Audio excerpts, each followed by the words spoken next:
ओम नमः शिवाय। आज मैं आपको भगवान शंकर का बहुत ही शक्तिशाली मंत्र बताऊंगी।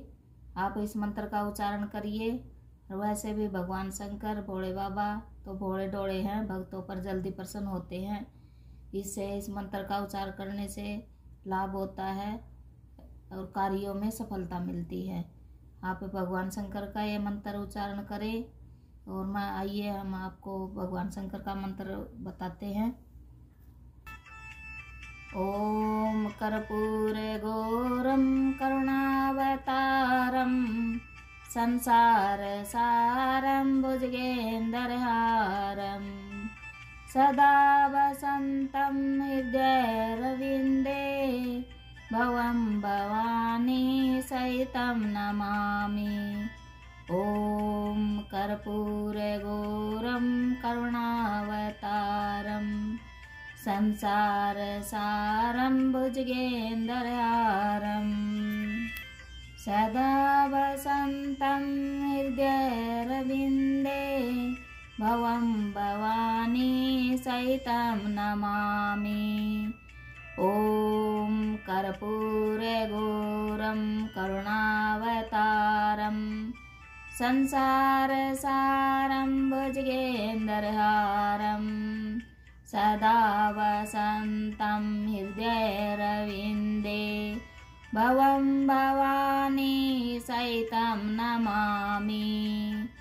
ॐ कर्पूरगौरं करुणावतारं संसारसारं भुजगेन्द्रहारं सदा वसन्तं हृदयरविन्दे भवं भवानी सहितं नमामि।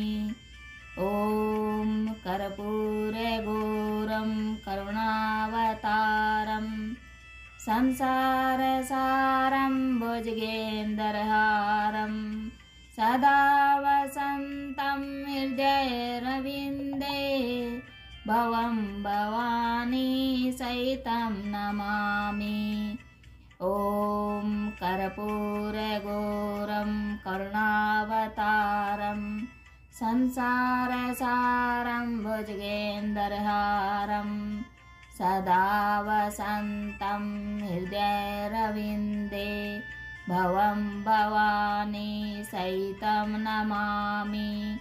ॐ कर्पूरगौरं करुणावतारं संसारसारं भुजगेन्द्रहारं सदा वसन्तं हृदयरविन्दे भवं भवानी सहितं नमामि। ॐ कर्पूरगौरं करुणावतारं संसारसारं भुजगेन्द्रहारं सदा वसन्तं हृदयरविन्दे भवं भवानी सहितं नमामि। ॐ कर्पूरगौरं करुणावतारं संसारसारं भुजगेन्द्रहारं सदा वसन्तं हृदयरविन्दे भवं भवानी सहितं नमामि। ॐ कर्पूरगौरं करुणावतारं संसारसारं भुजगेन्द्रहारं सदा वसन्तं हृदयरविन्दे भवं भवानी सहितं नमामि। ॐ कर्पूरगौरं करुणावतारं संसारसारं भुजगेन्द्रहारं सदा वसन्तं हृदयरविन्दे भवं भवानी सहितं नमामि। ॐ कर्पूरगौरं करुणावतारं संसारसारं भुजगेन्द्रहारं सदा वसन्तं हृदयरविन्दे भवं भवानी सहितं नमामि।